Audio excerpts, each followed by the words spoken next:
HPC MTC costume designer sang ni son po at sa tuwalya mga santa naramzami siya din ng pala siya niya. Nuar zati hian MTC costume zong deuh thaw hi min thui sak ania hun chep takara tlaivar ten min thui sak china. Lo ta kami kalsan hi kan uin kan ngai hlea hela hi Hmun Ropui ti Hlimhlimi saka ballet contemporary dance styles mingin nuar zati siya din ng palin anon lam don ni. Achen tan mu ania achen tan fanu ania achen tan chian ani. Hirtu ten kan mi mga itsantak te rilwa siya ringin uluk ta kami la fir sa gatorin kan sum sa ko.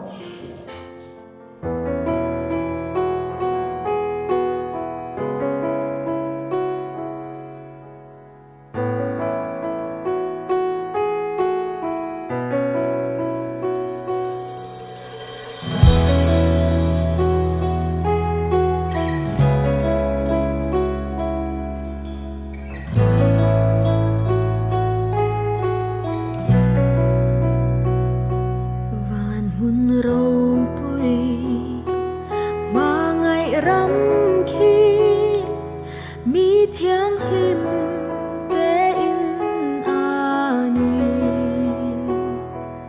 ani ne na cheng ve tu ri kho vel thi